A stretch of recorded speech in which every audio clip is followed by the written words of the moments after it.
Salom do'stlar, bugun sizlar bilan Real Madrid haqida gaplashamiz. Bo'lmasam boshladik. Real Madrid Club de Futbol, odatda Real Madrid deb ataladi. Madridda joylashgan Ispaniya professional futbol klubi tashkil etilgan davrdan boshlab Ispaniya futbolining eng yuqori pog'onasi La Ligada ishtirok etgan. Asos solingan sanasi 6-mart 1902-yil. CES Futbol Observatoriyasi ma'lumotlariga ko'ra 2023-yil dunyodagi eng qimmat futbol klubiga aylandi. U 831,4 million yevro yillik daromad bilan dunyodagi eng ko'p daromad topgan oladigan futbol klubiga aylandi.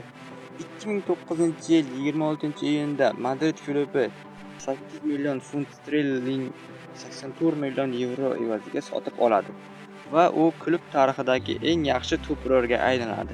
Madrid yaqin yillarda Galacticos siyosatini yumshatib, uning o'rniga Vinicius Junior, Rodrigo va Jude Bellingham kabi yosh iste'dodlarni qo'lga kiritishga e'tibor beradi.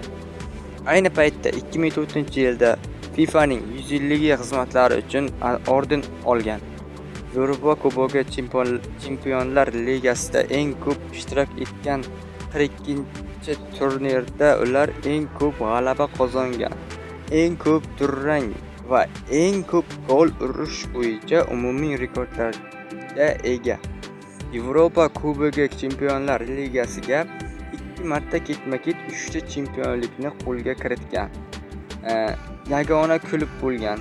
Birinchisi 1955-yil, 1956-yil, 1957, 1958, ikkinchisi esa 2015, 2016, 2017 va 2018-yilligi mavsumlarida qo'lga kiritilgan va Ginneslar rekordlar kitobi qo'lga kiritgan yagona futbol jamoasi bo'lgan. Mana biz ko'rib turibmizki, hozirda anchagina bu futbolchilarimiz charchagan, chunki anchadan beri futbol o'ynashyapti. Barsa va Real Madrid faqat yutqazish bilan ovora emas, chunki futbol jamoa shunchaki sussashgan desak adashmagan bo'larmiz. Bolalar, bu shunchaki mening ma'lumotlarim emas, buni Google'dan, Wikimedia'dan topishingiz mumkin. Men sizlarga shunchaki bu haqida ma'lumot bermoqchi edim.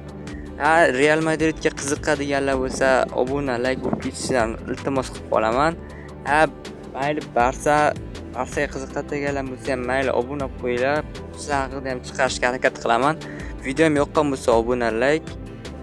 Bundan qiziq video yoki shorts yoki ma'lumot yoki o'zingiz xohlagan barcha narsalar haqida kommentariyaga yozib ketinglar.